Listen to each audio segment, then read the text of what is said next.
Hey, Andy, how do you flip your switch? I just do it like this, turning my hat this way. It's like a switch. We've got snotty kids, angry grandparents, and a switch that you can wear on your head. It's the evolution of movies, and it's gonna be a good one. From reels to streams to silver screens, from 1980 to today and in between. They talking best of the best, bring out their favorite guests. Movies from every year, they breaking them down when they pop on the net. Start from the beginning, and every week they get into it. Jack and Andy, Shaq Hope, Cisco and his old homie. Grab your phone and get ready. Turn it up like the music. Evolution of movies. Evolution of movies.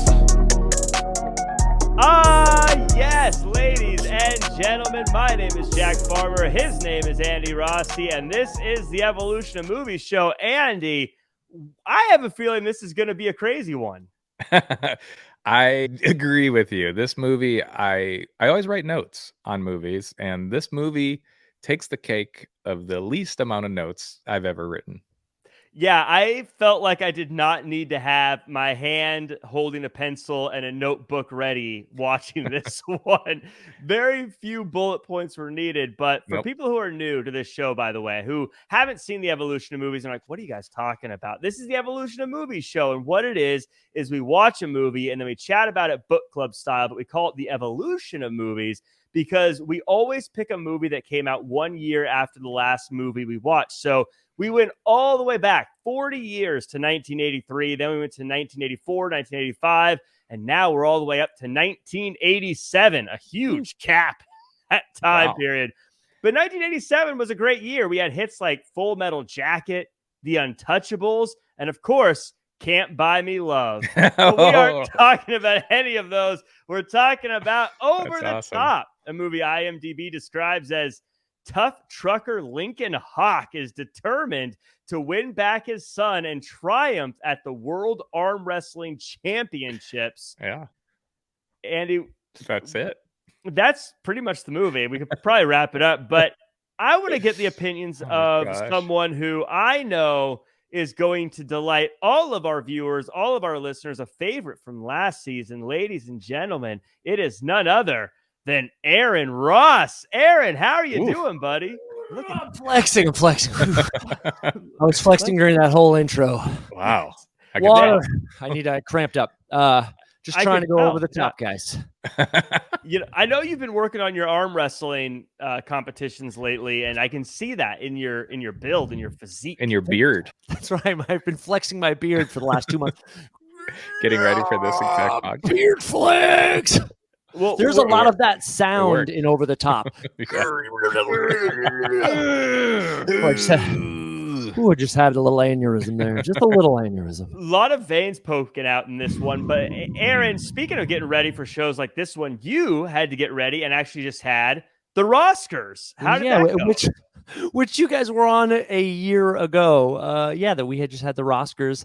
And it was everything. It was everywhere. It was all at once. It was wonderful. Well played, by the way, on that. Yeah, what is time, by the way? A year ago we were on? That doesn't make sense. A year ago you were on my show, Who's the Ross, and we were doing the Roskers, looking real sharp. Really what did we call it? We were on my couch, which was behind me. Yeah. What did we call it? What someone called us like meat? We were meat, and it was something meaty. We were meaty boys, I think is what they called us. We were all like this. So if only they had known that the meaty boys were prepping for 1 year later for Over the Top. That's why we were getting so meaty. Yeah, we had to get our meat ready for this show. Well seasoned now. Well seasoned meat on one couch. It's a meaty couch. Well, Aaron, we're talking about Over the Top. We're talking about meaty men.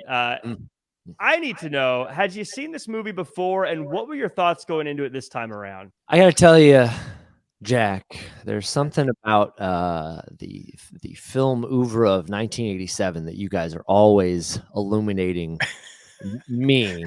I had no idea until Jack just said the three movies. That's so Can't funny. Buy Me Love was a year ago. We were diving into that sweet spot of 87. You can't get out of this now. Next year, 87 again. I need a year from now, whatever the 87 is. Predator 87. Oh my! You guys already did Predator, though, huh? No. Oh. I love how, by the way, these movies we're talking about, like the Untouchables, we don't watch any of those. No, we never pick those movies. Because pundits have spoken about those films, those Yeah. Academy Award. People need to die. And the truth is, these are the sort of films that people want to dive back into because they missed them. They were out of that generation. And they're like, you're telling me there's a film that's equal parts father-son journey, trucker film, and then arm wrestling masterpiece? I'm in. Yeah, I think arm wrestling masterpiece. You had me there. You had me at tough truckers. Yeah. Family. That's the layers of the cake For there. the ladies. But it's such. It's such an arm wrestling masterpiece that no one has decided to jump back into the arm wrestling pool It's too again good. cinematically. Yeah, you Too good. can't get back into this and think that you're gonna over the top, right? This is as good That's as dangerous. it gets. You can't top the top. You can't top No. the top. No.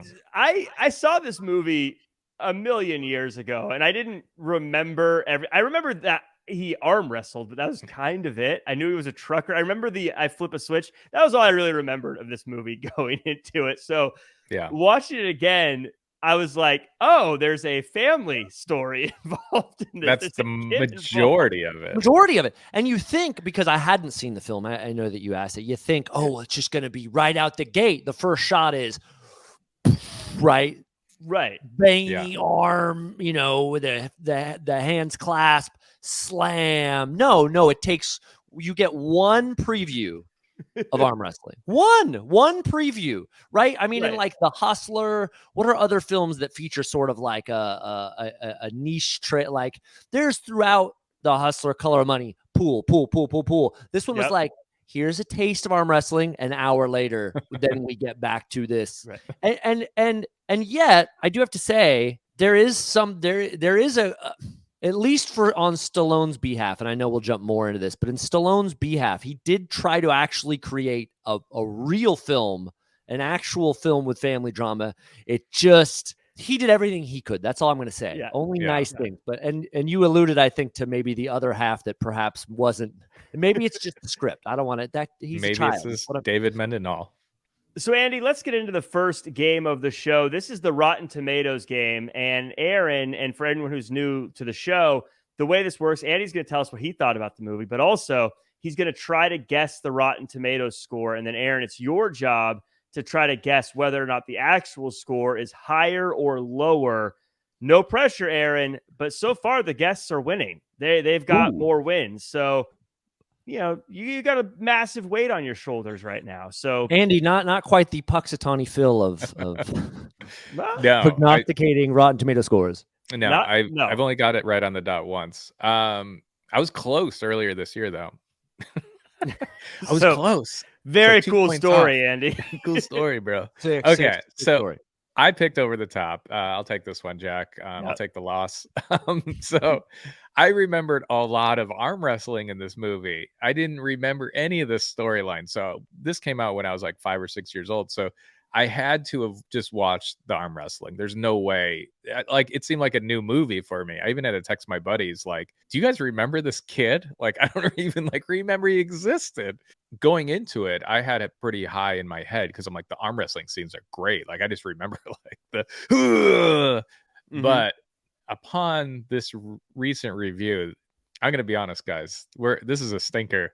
So I think it was probably a stinker back then too. It's not great. I'm tempted to go in the teens, but I don't think the 80s.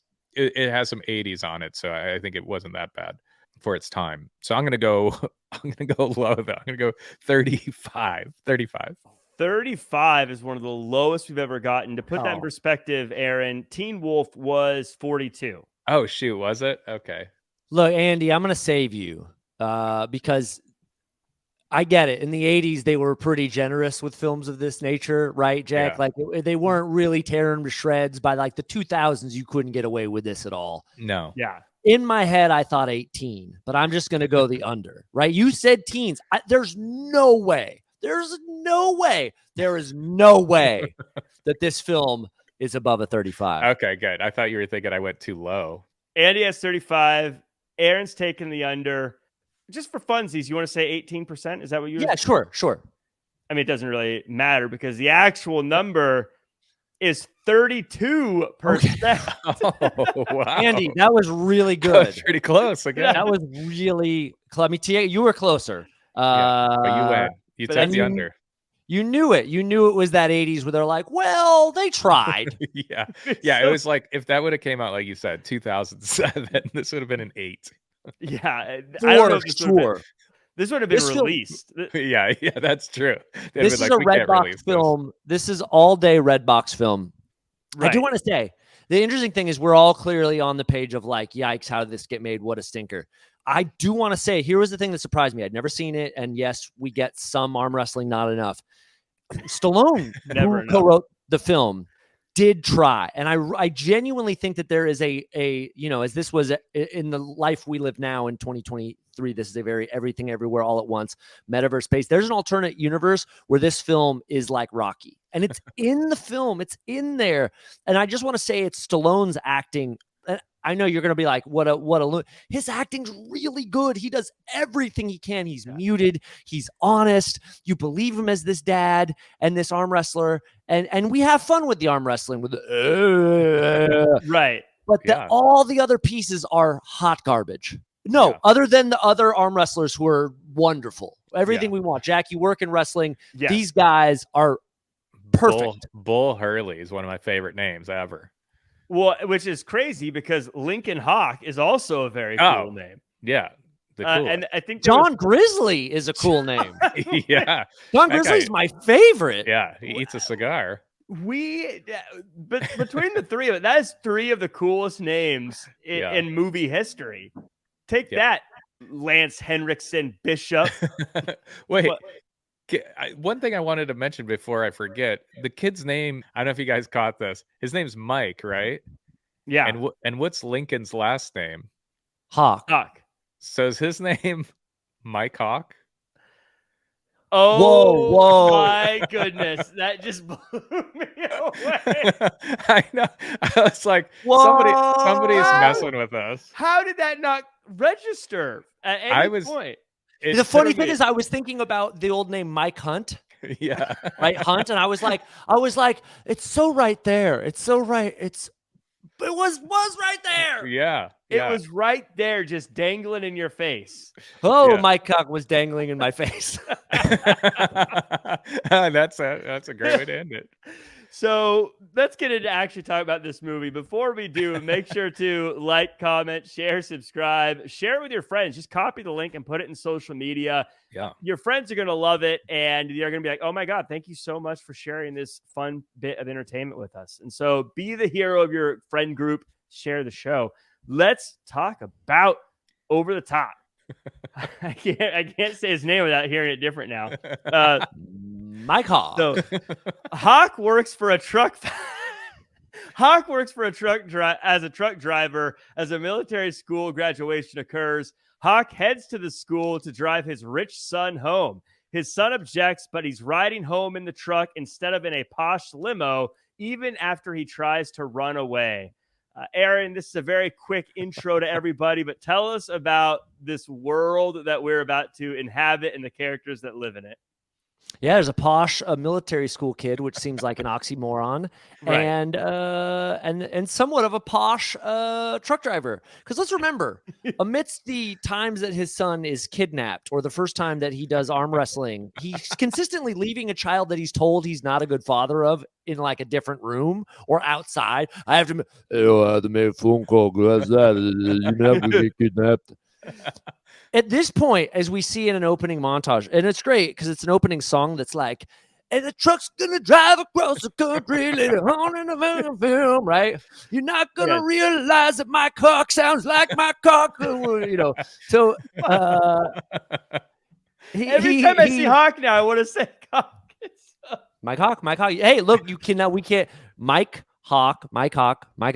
You can't get deleted for talking about Mike Hawk. No. You can't. There's nothing wrong with Mike Hawk. There's nothing wrong with Mike Hawk at all. Well, And so he being Sylvester Stallone, and he's gonna. We don't know this, but clearly he's gonna go to his son's graduation, which he misses. Mm-hmm. Because he's combing his hair teeth. at one point. Yeah, he's doing all of this like, hey, do I look good enough to and it's like, dude, not right now. You're gonna miss your son's graduation. Yeah, and so there's pretty early indicators that even though he's caring, right, when he talks, hey, do you want to drive drunk? He's a terrible dad. He's a terrible dad.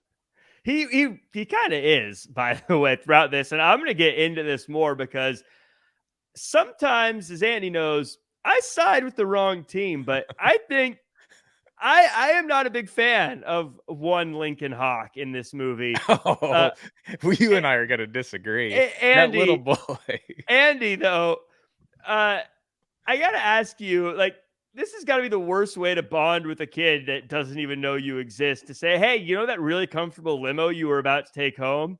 Scratch that. Why don't you get in my truck? We're getting in a creepy old truck, which, by the way, the kid, one of my favorite lines says, I'd like to say something, sir.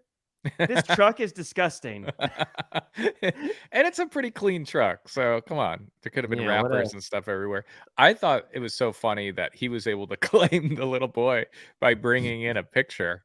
Like, I'm like, I mean, still. It's before Photoshop. It's creating him as his mommy. They're like, yeah, go ahead.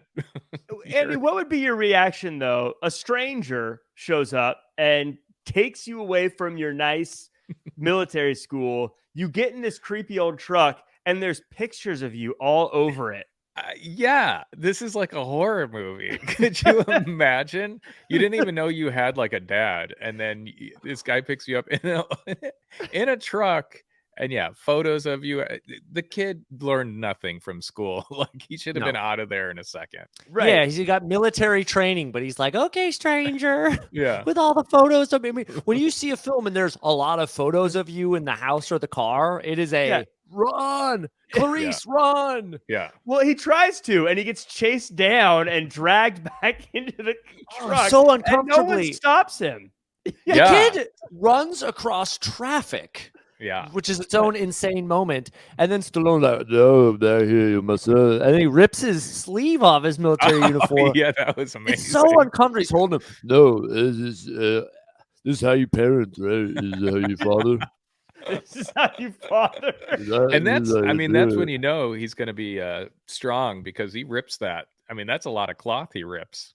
Yeah. It's a good indicator, true. And if you look at the school he went to, they have quality jackets. It's not like it was a rundown school where you're like, oh, they probably cheaped out on the clothes. That was pretty well done. But maybe I'm at a weird age, I guess, where I was watching this military school and it looked so fancy. And I was like, is this where my tax dollars are going?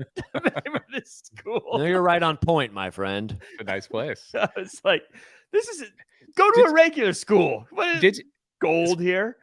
Speaking of that school, did you notice I watch all movies with closed caption, and while Lincoln Hawk arrives to the school, there's a lot of like muttering of like, oh, he's here. Oh, what's he doing here? Oh, I think that's the father. So I thought like something crazy. I thought Lincoln Hawk was like, I don't know, murderer, or maybe he was famous. I don't know what his deal was. They seem to know a lot about him. To be fair, that's a good reminder that the reason he was combing his hair so much and like trying to primp up was that he knew there'd be a lot of judgment when he got to the military school. And one character, you were talking about the acting of Stallone. One character thing that I thought was funny that Stallone did was you saw the reveal when he rips off the clip-on tie. He's like, "Hey, we're a tie." I do love how Stallone is trying to portray this guy who's an everyday truck driver, but he walks out, and as he's walking into the school, dude is like perfectly standing up straight, super jacked in his outfit. Like, come on, you're not an great average hair, dude. You're not even trying to look like the average American truck driver. You're just like. He's like that. What's that movie where Steve Buscemi tries to fit in with all the high school kids? That was like Lincoln Hawk's like, yeah, I'm a truck driver. No, you're a male model. Right. So Gramps is pissed that the kid was sent with Hawk. Meanwhile, Hawk and Mike go to a diner. How did I not notice that when I wrote that note? Hawk and Mike go to the diner. and the Smasher wants to beat the Hawk. Hawk turns his cap around and brings Smasher's arm over the top and beats him. Afterwards, Bull tells Hawk he'll see him in Vegas. Mike thinks Hawk hustled everyone and calls his mommy. Aaron, his mom basically is like, I ain't got time for you, kid. Yeah, and I don't want to foreshadow. We'll get to what happens to mom, but what's even? I still am. I've got nothing to say on this part. Keep carrying on. Well, I'm looking at my notes, trying to formulate thoughts about it. There's nothing on that page. Andy, your thoughts, but I definitely want your thought. I want you to put yourself in the kid as a kid, and imagine these big burly dudes like, I'm the Smasher, I'm the Bull. Yeah. Like, would your first thought be that they're all professional arm wrestlers? For one, the applause to the kid for ordering the tuna salad and doing the calorie count. I'm like, he's on top of things. So kudos to him. That kid, before he was in military school, did live in Silver Lake. So Yeah. that's really where his Right. But what I would do, he's the first gluten intolerant child. but what I would do if I were brand new to this viewing, I mean, watch the whole movie because you want to know what's going to happen. But I would fast forward the whole thing right now after you see Bull until we see Bull again. Mhm. That's what I would recommend because nothing's really referenced again until the end. Like you would think, like when I first saw Bull Hurley, I'm like, oh my God, who's this beast? Who's the Smasher? I'm like, these guys are going to come back big time throughout the movie. Nope. Well, I did remember you unlocked. You're right. I mean, it's really from Bull to Bull, right? Like, Yeah. maybe first 30 minutes, last 30 minutes, the second act is unnecessary. However, there are a couple of clutch moments on the cusp of Act 1 and 2 I wanted to point out. The workout montage. Oh, we haven't gotten to that. We got it. Oh, yeah. But that's we're right gonna- after this, though, right? It's coming up very soon. Yeah. That part's amazing. There's some though. clutch lines I did write down. I know we were all like, what do I write down? There's nothing to write down, but there were a few lines that I was like, huh? Go on, carry on. Wait, real quick though. This diner though, is this a diner? There's a lot there. Okay. So Okay, well, I got a question for Jack then too, because we Yeah. talk about this diner. What's the This is a 3-day road trip that they're doing via trucker, but it all seems to be like in Arizona and California. Yeah. Where were they actually? Like, what does it say anywhere, like in Wikipedia, where this trip starts? I have no idea because I thought the same thing. I thought they presented it as if they were starting on the East Coast and we're going all the way across the Exactly. country. But nothing looks. It all just looks like it's palm California trees from the beginning. Yeah. It looks like From the Los beginning. Angeles. Well, clearly they because- shot in the valley a lot. Yeah, it looks like the valley the Well, whole time. Well, I was thinking that diner though was so packed with dudes. Like, I'm like, is there no other diner in this city? Like, if you had a beard, you were there. You It know was a what? beard bar. I gotta say, so I just looked on Wikipedia. The course of the trip is only Colorado to California, so no wonder it just looks like Arizona and California. Never which looks which like isn't a Colorado, 3-day trip, by the way. No. So he's a real shit truck driver. Yeah. because I've done that in one day. And he didn't yeah. get to where he was supposed to be in time. Well, and also he goes to and he I also like that within the plot, like I was also like, why are they in Hollywood already or Bel Air, and then Las Vegas is 4 hours the other? What? Do you not have a map? Yeah, exactly. For a guy who does this for a living, you nailed it. He's terrible at his job. Maybe that's why he needs to arm wrestle for money to keep things going, because he doesn't seem like he really understands where he's going or what he's doing or how to get places. Well, does he make any money as a truck driver in this whole movie? Because usually truck drivers, aren't you going from point A to point B like you're bringing goods? Like I felt like he says he's dropping off one load, but we never actually see when or where that is or any. we never see his exchange. load. We never see Mike Hawk's load. Mike Hawk's load. Well, we see Lincoln Hawk's load. Mike Hawk, a mystery. And we really shouldn't talk about Mike Hawk's load. Let's be Yeah, honest. Well, That's got inappropriate. we got to move on here because there's Yeah, definitely we some do. stuff we got to talk about. Gramps is upset with Mike's mom for letting him go with Hawk, and he sends his goons after him. Meanwhile, Hawk and Mike argue about a radio and dealing drugs, and Hawk says that Gramps is lying about the kind of guy Hawk is. So Hawk and Mike work out to a romantic Kenny Loggins song and continue their drive. They work out in the truck as well and talk about social skills before Hawk teaches Mike to drive. Aaron, walk us through this workout scene. So there's, as I had illuminated in the opening credits, there's yet another song from the 80s, very Karate Kid, that's going to explain the montage. Wow. So as Team America parodied this perfectly, where you're going to get a montage where the song goes, and the two guys working out together, and the pull-ups off the car, and get to the bone, and they'll take a kid to a bar. And so they're doing all these exercises around the truck. And I have to say, that it's wonderful, especially the thing in the car.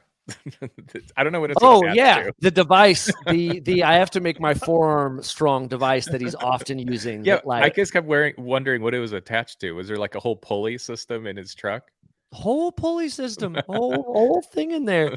Let's also remember that before the workout, there's also like a really awkward "we're spending the night in the truck" scene. Yes. And for any of us who see, look, I've traveled across this great land many times, and truckers have actual wait. cabs. Was that a Morgan Freeman? That was pretty good. No, but Aaron Ross traveled across this land many times with Andy Dufresne, and so there's cabs to trucks, like they have actual beds, they have actual little studio apartments, and so I'm thinking, there's because Stallone goes, you might have was leaving the drawer tonight.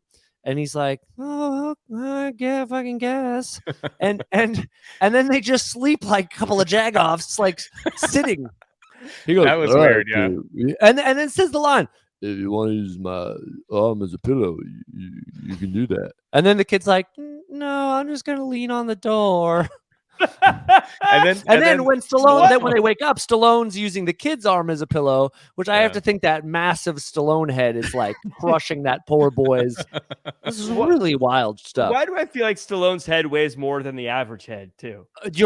Remember when they used to tell us, like growing up, like with Stallone and Cruise and Schwarzenegger, like these were small men with massive noggins. That's why and they'd say that's why they're stars.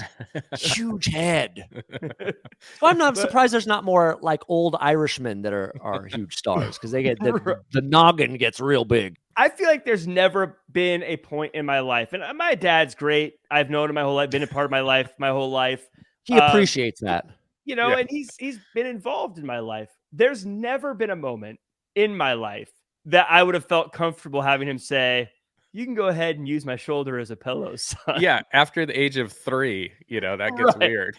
There's never been a time where I'm like, thanks, Dad. And I'd be like, Dad. Also, like, there's room in the cab. We could put a tent out. We could sleep on a tarp. We could. Dad, you can't afford a Motel 6 in 1987. They cost like $950. Didn't he just win $1,000 beating the Smasher? He won and $1,000 in 1987. Yeah. Is that what's the conversion on that? 5,000 $5,000? Yeah, I believe that's $100 million today. $100 million. He could have bought a Motel 6. Cheap SOB. And I didn't even think about that. Yeah, and he still said, "Let's sleep in the truck." That was weird. My guess is that they rented that truck, and they're like, "Yeah, you could rent the truck. It's all good, but you can't do anything in the cab." So they're like, "All right, we'll work with that. We'll just have the actors sleep."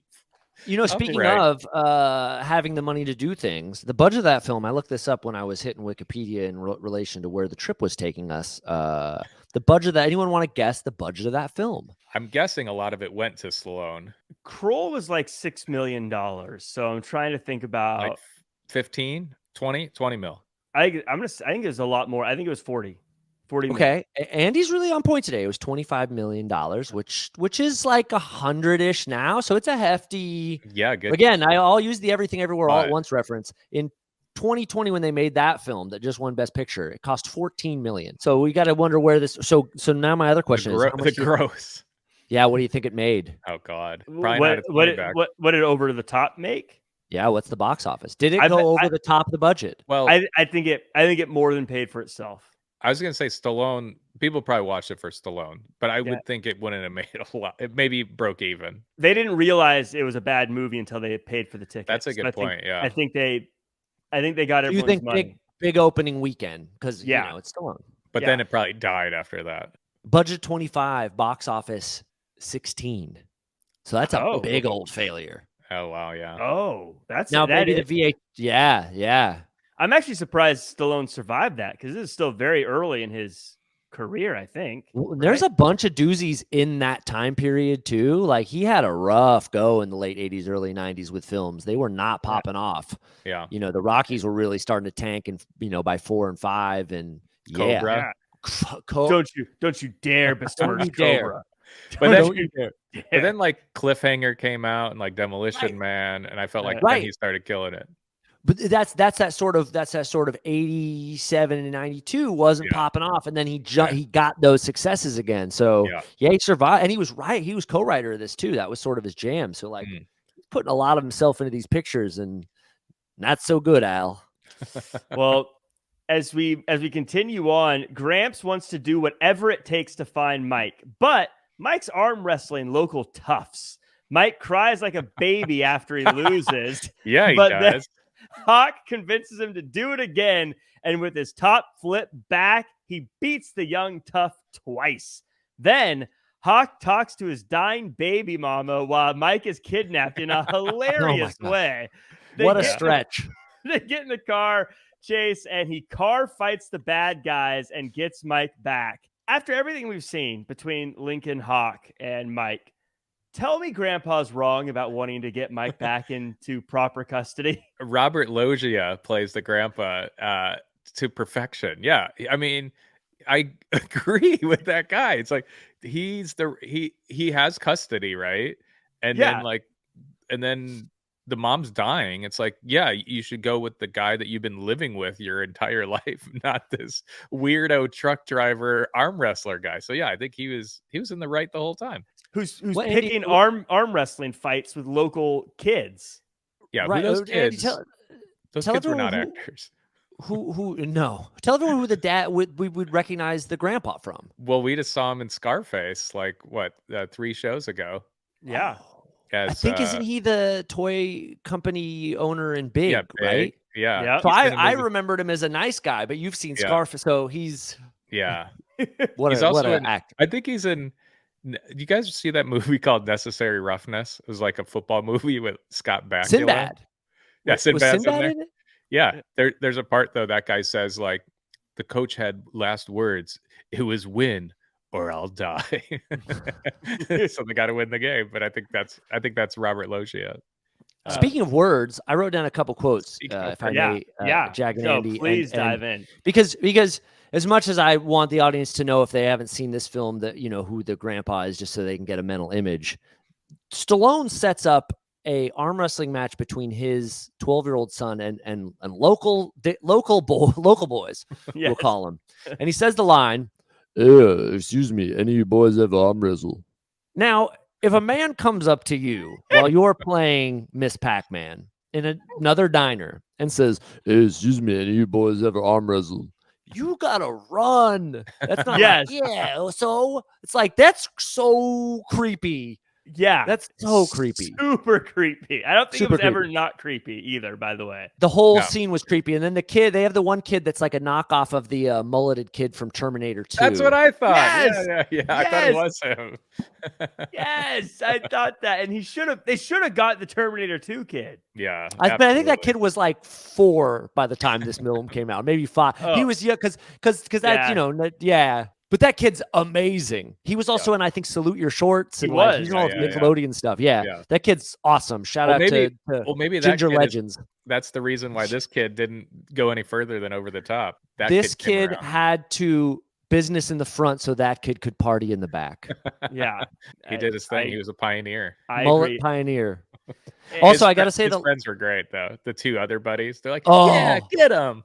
They're actors. That is how friends talk to their friend. That like when one of your friends gets themselves into a bad situation, like, keep going, get them. I also got to say the line on the road, and I don't know if this is before. I think this is before this because there's like this tension that the relationship's not really working out with them, right in the car. And Stallone says, "Boy, I passed aggravation a mile back.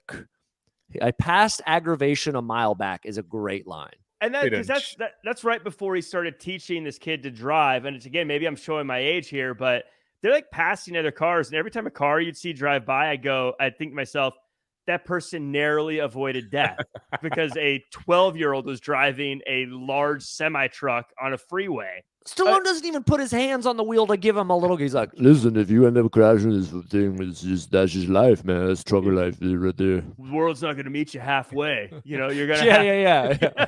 That's a good point, though. He's 12 years old. Like, I mean, I've had my driver's license for some time now, and I still would not be good job, Andy. Driving. Thank you.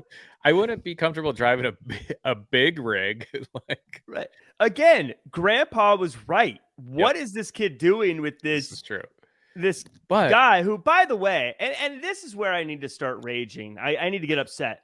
Oh, he's a deadbeat dad. Why are we treating him like he's some hero? He never even explains or has a reason. Tell you why. He just decided to leave him high and dry, and now it's like, wouldn't you? This kid's crying every 15 minutes. He cries because he loses the thing. He cries because his daddy's gone. He's crying because there's pictures of him everywhere. Well, he's just crying the whole freaking movie. A couple of those things I agree with him on. But Andy, do you? I feel like that Jack has disdain for the dad, and I don't know which way to go because it's not as much the characters that bother me as it is the performance. Andy, do you have beef? Do you have beef with the kid? With David Mendenhall? I sure do. Yeah, just because Andy, we all know you are a classically trained child actor. That's right. I mean, yes, he does a great job for a young kid, but just give up on this kid already, man. Just do your arm wrestling and just go off into the sunset. You look jacked. Who cares about this kid?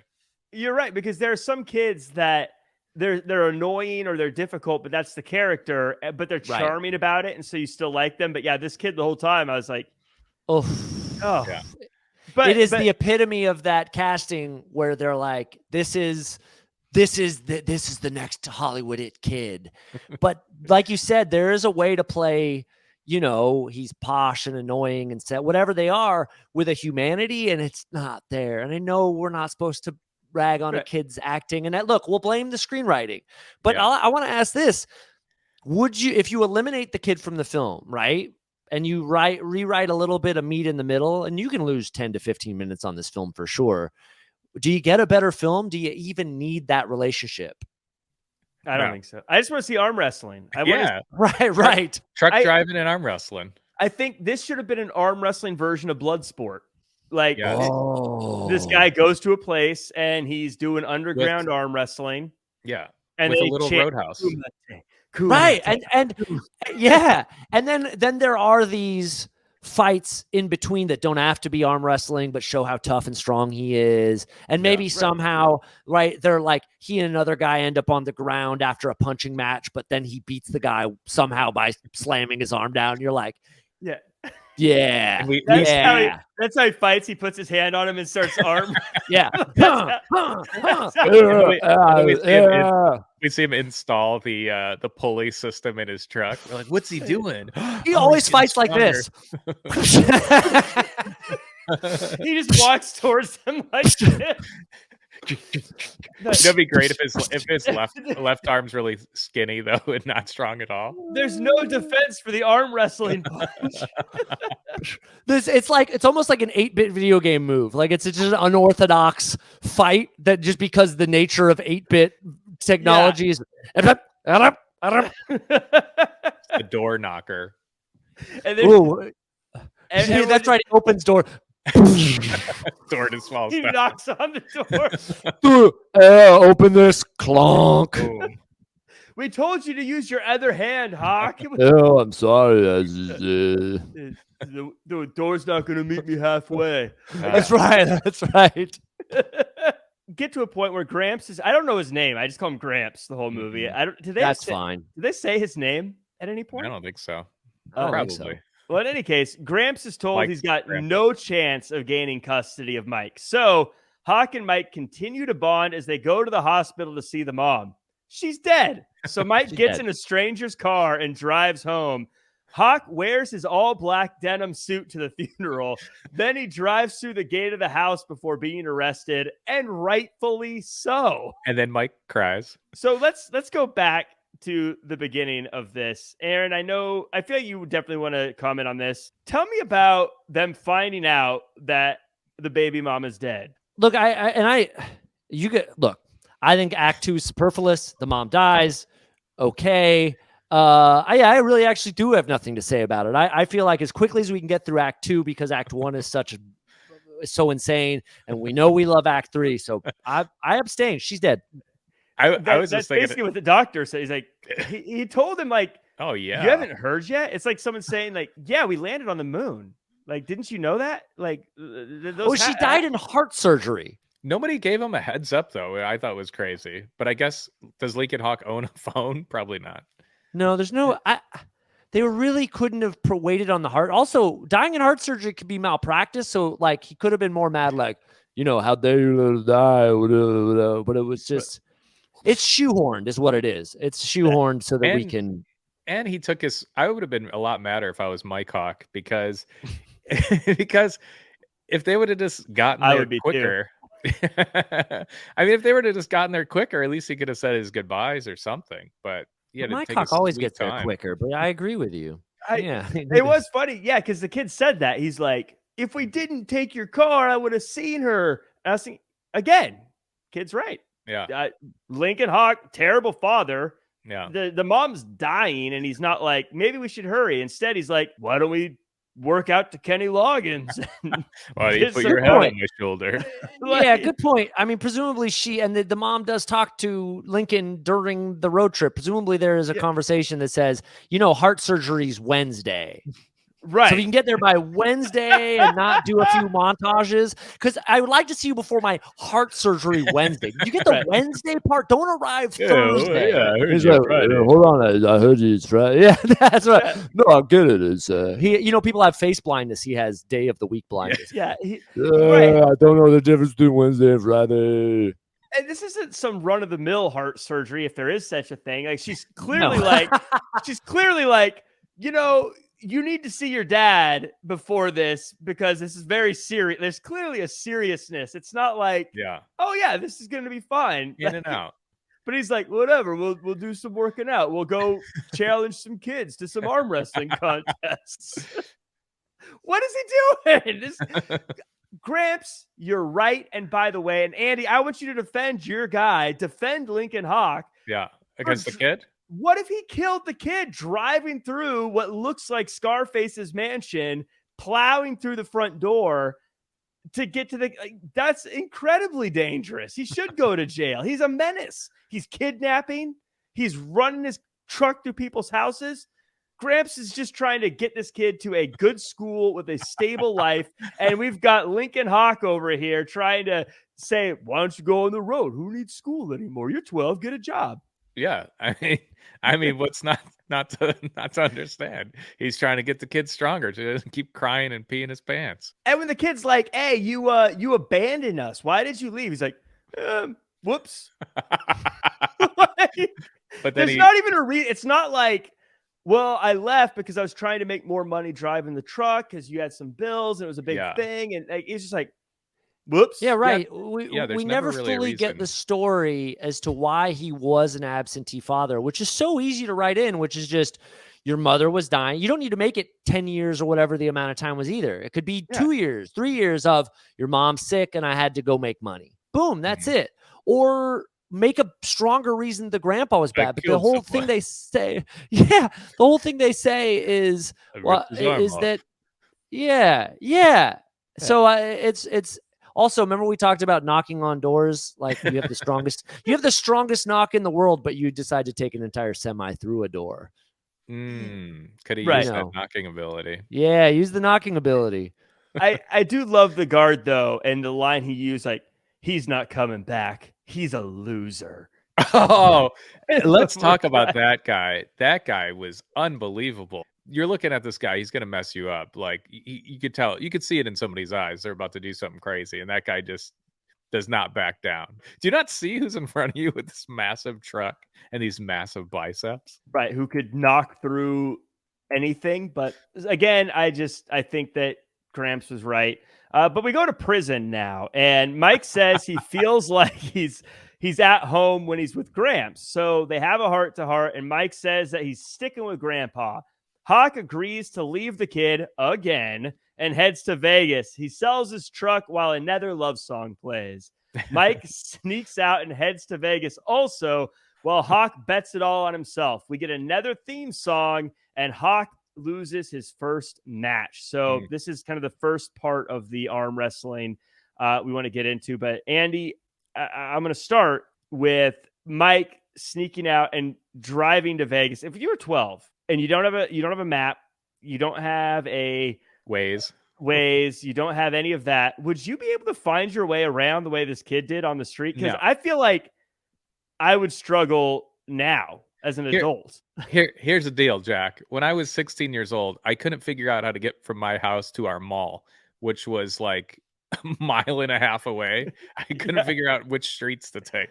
So the fact that this 12-year-old kid who has no driving experience, only truck driving experience, can get only truck driving experience. And does he? I'm so confused on all this. Does he drive to Vegas or does he drive to a airport? He drives to an airport, and I believe sneaks into the luggage sneaks in with the cargo. Yeah, because he. So I want to clarify. So he. It seems like he's going to drive to Vegas, which, as you said, is insane. Yeah. But he drives instead to LAX. Is ultimately where he goes. Which for my money, I think the tougher drive is from Bel Air to LAX than Bel Air to Vegas. That's just me. Yes, that's a real doozy. I think there's no check. Well, good. Then again, 1987 was a different time. Yeah. I think he flies.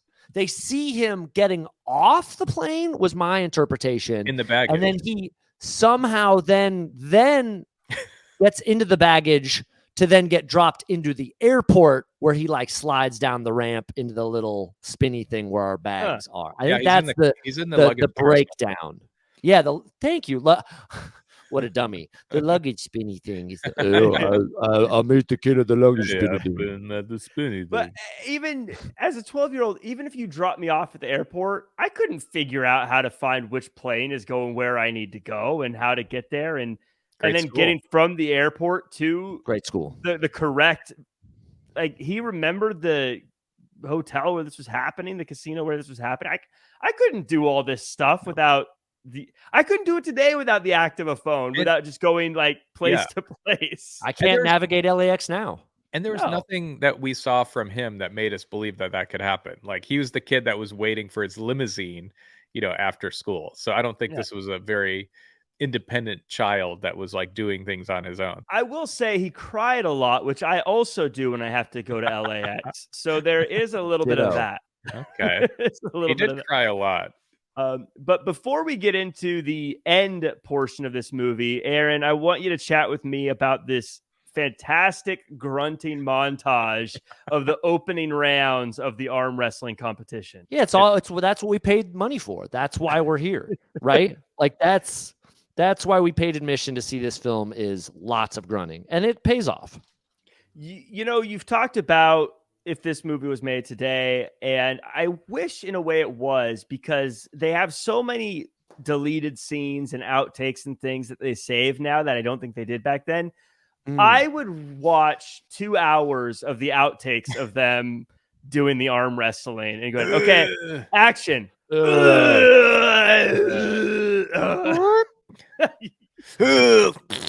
think you should make a theme bar where that happens. I think you'd make big business. Over the Tap, it's a beer bar. There you go. And then on the screens at all times is just a rotating. And the great thing is that this motion of arm wrestling is similar to pulling a tap. Yeah. What would be great is if you had everybody that's the bartender at Over the Tap dressed as a character from Over the Top, and every time they pull a tap, they go. It's $1 billion idea, guys, or at least a $16 million. And they make arm wrestling look like all I got to do is like take my hands and do like that little rap. Yeah, like they're about to lose, and then they go, "Oh, let me do that rap thing." Also, is that cheating? I was wondering that the whole film is the true over the top thing where you re-grip and push over the top actually legal? It seems illegal. Yeah, or it because frowned upon. they treated it like that was some secret move that Hawk had. And I was thinking, how does no one notice he does that every time? John Grizzly did eat a cigar before performing. Dude, he drank motor oil. He literally drank motor oil. Yeah. I was thinking it would be great if he drank the motor oil and then right before they went to arm wrestle, he just died. And then Amazing. And then you go, oh, yeah, you can't drink motor oil. This guy's just an idiot. Do we ever see him lose again? Because I do like that the movie tells you exactly. It's double elimination. I'm like, well, he's probably gonna lose at least once. Please remember, it's double elimination. Yeah. We should have been saying that every 5 minutes during this entire podcast because that's how it feels in Act 3. Please remember, it's like we fucking got it. We got it. So what we're trying to say is, if you lose once, you're not out of the competition. Oh, you know why we didn't see John Grizzly lose again? Is he died? It's a deleted scene. He died because he drank motor oil like a fucking moron. That guy, they should have went on. And he drank the motor oil, and then it hit the lit cigar, and he blew up. After the first loss, Gramps talks to Hawk and tries to buy him off. So Hawk punches through professional wrestler Terry Funk before going back and beating some more folks. Hawk gets the finals, and Mike shows up and says he wants to be with his dad, and Hawk needs to stop thinking like a loser. Hawk says when he turns his hat, it's like a switch. He battles Bull for well over a minute and becomes the new champion before putting that sweaty hat on his kid's head. Flip that hat, Andy. Flip that hat. It's time. Turn the switch. Turn the switch. Yeah. Oh, my goodness.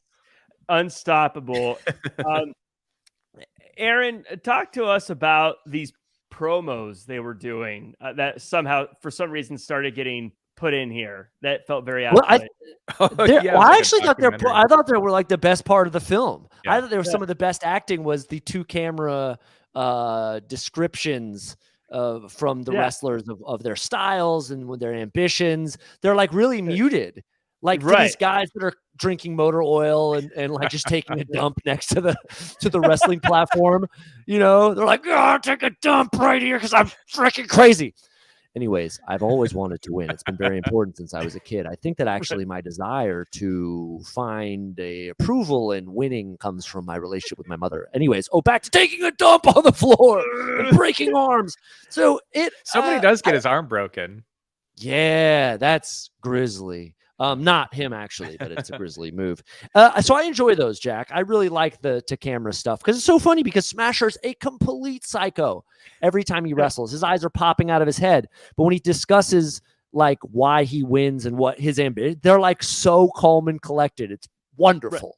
Right. Yeah, they're like, yes, I was reading a book by Noam Chomsky about what it means to be a person in today's society, and I find that in arm wrestling, I contribute to, I don't know. He just like, it's very, like, oh, I thought you'd be yelling more. And then dump on the floor. It's a completely different movie all of a sudden. Like, put me in the movie. Like, that's what I would do. You watch the movie, you meet Bull Hurley, you leave the theater for a while, you go have some lunch, and then you come back right when the tournament started. You're like, oh, okay, here we go. Bull Hurley only lost once. Yeah. What's the deal? We're reminded so many times it's a double elimination, and then he loses, and there's a freeze frame hug with Mike and his dad, and then it's like, oops, I guess that's done. The reminders of double elimination don't mean anything apparently, only for Lincoln. I was wondering that too. I'm like, did I miss something, or maybe because Lincoln Hawk, he pulls away at one point, and then they tie them together.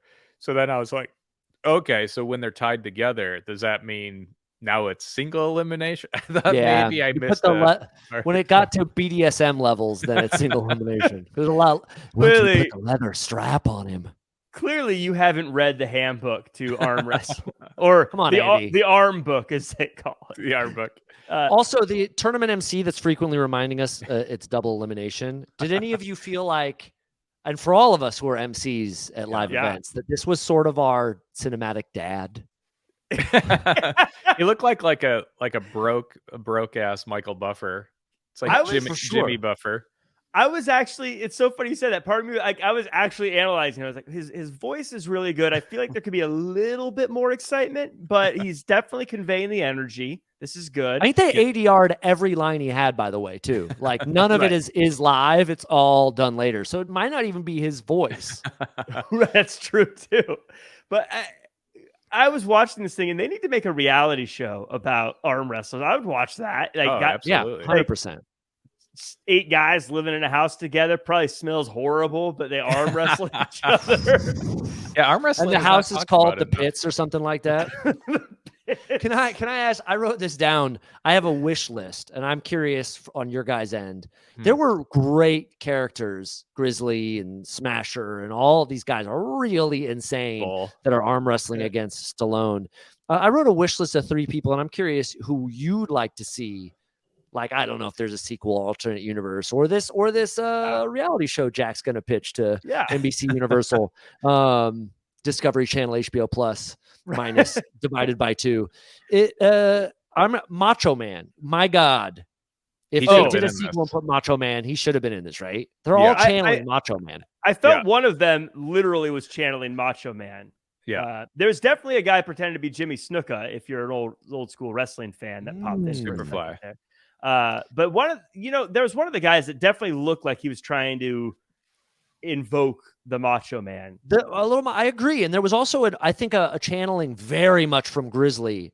And I don't know which film came first, but Ogre from Revenge of the Nerds. I'm just shocked he's not in the film. Yeah. And then to round out my wish list, like, not to jump back in Stallone's, pool, but Clubber Lang from Rocky 3. Like, if you crossed over Clubber Lang, like he's beaten in Rocky 3. I think that's what happens in Rocky 3, right? He does get beaten. And then he wins again at the end. So if Mr. T had come into this world, Clubber Lang, whatever you want to call him, and it had arm wrestled, they should have done it. They could have done it. Like, it would have. That's how you make back your investment. I'm actually very surprised. Oh yeah, by the way, if they had actual Clubber Lang in Over the Top 2. Yeah. Oh, the first cinematic universe. Yeah, and the kid's dead. Yeah, and the kid goes back to military school and we forget about him. Yeah. Actually, they just act like he never existed. Stallone's like, no, I don't have any kids.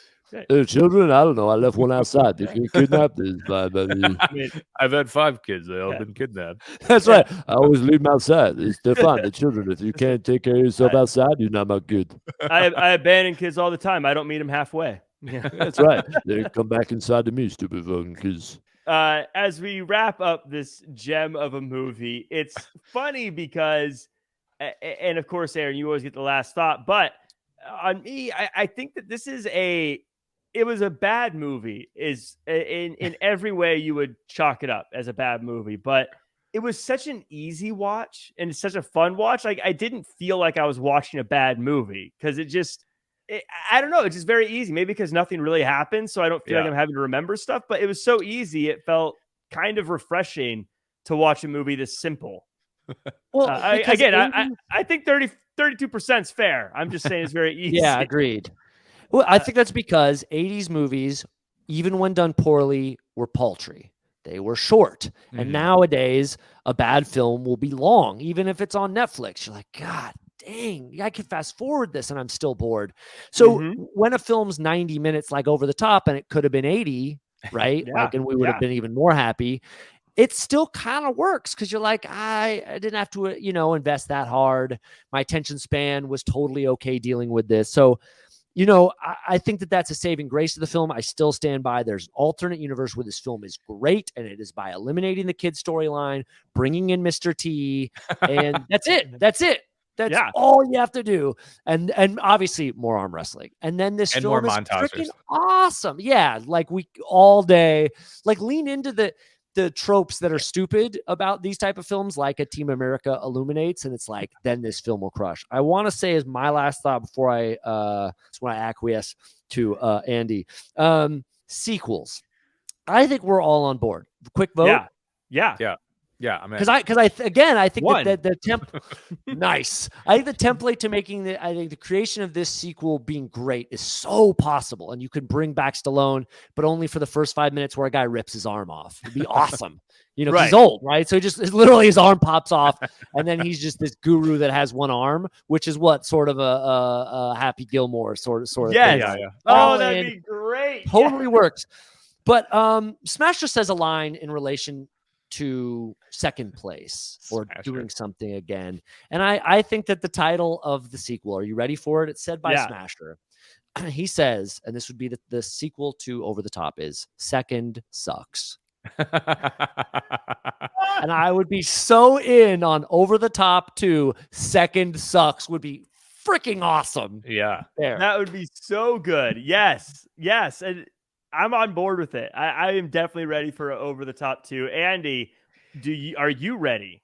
Oh, I would. Well, Over the Top 2 is this got to be? Give me Rocky 4, but as an arm wrestling movie. Give me montages of both characters. So I want to see Bull's montage and I want to see Lincoln's montage. I want to see Lincoln's montage instead of the car in Rocky 4. He's in his truck and he's going through stuff while he's driving his truck like erratically. And then, another one where Bull Hurley's like clearly getting injected with some kind of Oh my God, for sure. serum or something. And yeah, I'm in. Then I'm in for it. Any final thoughts on the movie, Andy? Well, I think those are my final thoughts, is that those pieces are all missing. You can't have an arm wrestling movie with these amazing characters and this having them at the end and be like, oh yeah, the guy that swallows the motor oil and Bull Hurley and all these other Smasher, very much WWF 80s characters, all just steroided up and crazy. And you just have them kind of at the end. Like, no, we need these guys throughout the movie. We need montages. We need backstories. Like you guys said, like the part where they look at the camera and start talking about arm wrestling is the most interesting part of the movie. And it's only the end, the like final, 20 minutes. I would have loved to your point. I would have loved even just a small snippet of the journey of Grizzly getting there and the journey of a Bull getting there and all the other guys getting there. And maybe who they beat along the way or how they got there. And, and like their teams they represent, because like I know one guy was like a Teamster. He represented and they said a Hawk represented the truckers. Like it'd be cool to see the different, this is the construction worker or whatever. Yeah. I don't know. They just needed to remake Rocky. I mean, it is Rocky, but they were like, no, we can't fully remake it. So we have to. Son will be a good, B plot, if you want to call it that. And then the truck driving will be a fun. It's like, honestly, you can get rid of both. Put it in a city where there's a bunch of psycho arm wrestlers. And yeah, he probably lives in the building with several of them. And we get their stories and just copy Rocky because his acting's good. His acting's like really, it's like shockingly subtle for a film that's called Over the Top. And Jack, you mentioned it earlier, and I could not agree more. Is like, this makes me go, man, Bloodsport was an awesome movie because you got all these characters in Bloodsport and a little story of each one of them. You kind of knew all their little stories and you saw who they went against. Oh, this guy is with this guy. Oh, Jackson's got to fight Chong Li now, So. And I think that's what was missing from Lincoln too. He needed like a wisecracking sidekick or something, somebody to kind of like, maybe he avenges the kid Bull and give him. Bull rips some guy's arm off, and then he's got to avenge that guy. I appreciate Sylvester Stallone wanting to add the nuance, but this is one of those movies that I think would have really benefited from them saying, "Oh no, we're doing no nuance. We're going to hit the nail right on the head with this and be." As you were making the pun earlier, Aaron, over the top and just it's right there. These crazy just do characters. It, man. Just do it. Well, we got our last game of the show. It's not really a game. It's 3 questions, Aaron Ross, where I'm going to ask you a question. Andy's going to ask you a question. And then we're going to end with the third question. It's the same all the time. But my question to you is, this tournament did not change the laws. It does not change situations. Does Mike still just end up with the grandpa in the end? Yeah. Yep. Correct. About by Wednesday, I'd say. If only Lincoln knew when Wednesday was. Day of the week blindness. and yeah, my question is, so this movie reminded me, like, I feel like arm wrestling's not really present in today's day and age, but slap fighting is. Have you seen this where the guys just stand there and they slap each other? Yeah. So my thought, Aaron, or my question to you is, so now we've changed this to slap fighting, and it's Bull versus Lincoln Hawk. Who wins in the slap fight? It's the Smasher. Clearly, you're not escaping a slap. Ooh. There is no world where you get away with that guy coming across your face clean. Right. No way. Stallone's character would be dead. Let's be honest. It was not really believable that he beat him in an arm wrestling contest. Wait, are we talking about Smasher or Bull? Oh, Smasher. Bull. I think I've been calling him both. Bull, the final villain. I have been calling them both, and why would I not? Smasher had like the blonde hair, right? Yeah, Smasher was earlier. Bull. I throughout this probably entire podcast. Hopefully, when I said Smasher throughout the whole thing, you guys can just go. I'll be like, anyway. So when the final thing went Bull, yeah, they're interchangeable. That in. One's just bald, one has hair. Get the guy who emceed the whole film to ADR me back. That'd be super meta. But yeah, I think that Bull would have destroyed Stallone's face. Although if there's a face that can take a slap, it might also be Sylvester Stallone. So this is tough, Andy. Andy, you always pose the tough questions. That's what I'm here for. So then this brings us to the final question. Not counting the main characters, I think you already answered this, but we're going to do it anyways. Who's the MVP? Best character in the movie, not Sylvester Stallone.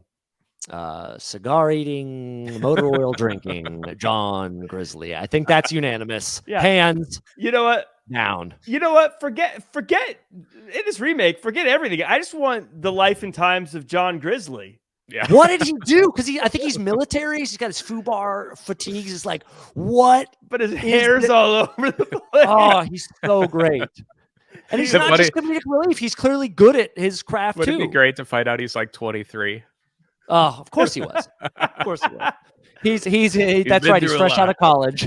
He's lived through a lot. He took 5 years to finish undergrad, and then yeah. I know, right? Exactly, 23. Well, that does it for this episode for 1987's Over the Top. We go to the next episode, which is going to be 1988's They Live, followed by 1989's Kickboxer. So the quality of movies is going to hover right about where we're at, I think. But it should be a fun time. Before we go, though, this is the sign-off. Everyone, please like, comment, share, subscribe, all that good stuff. My name is Jack Farmer. You can find me at Real Jack Farmer across all social media. Andy Rossi, where can the world find you? You can find me at Mike Hawk. You can find me at Just Andy Rossi. And Aaron Ross, I know you've got all sorts of cool stuff going on. Where can the world follow you and watch your show? I just looked up MikeHawk.com. I'm not going to talk about it. I wouldn't do it. No, it wasn't as bad as you'd think it was. Why is curiosity driving me to the internet right now? And all of your audiences now too. Like the bump that website got in ad revenue. Don't do it, they'll be like, "Wow, I got both 4 more views." You can find Andy Rossi and myself at ourcock.com. I'm on all social medias as Who's the Ross. You can go to who'stheross.com, which is my website. You can also see me regularly at the Alamo Drafthouse Cinema in downtown Los Angeles doing my talk show, Who's the Ross, where our future guest is Tamara Davis, the director of Billy Madison and Half Baked. We're doing a double feature, and then we will chat with her. Very excited about that. So when's the next show? The next show is April 29th, 2023. But if this broadcast comes after that, that interview will clearly be on my YouTube channel. And so check that out. I could not be more thrilled. 16-year-old me is like, high five, dude. You did it. That's what it's all about, making 16-year-old you happy in life. I think, I don't know. I think so. Yeah. The world's not going to meet you halfway. So no, it ain't.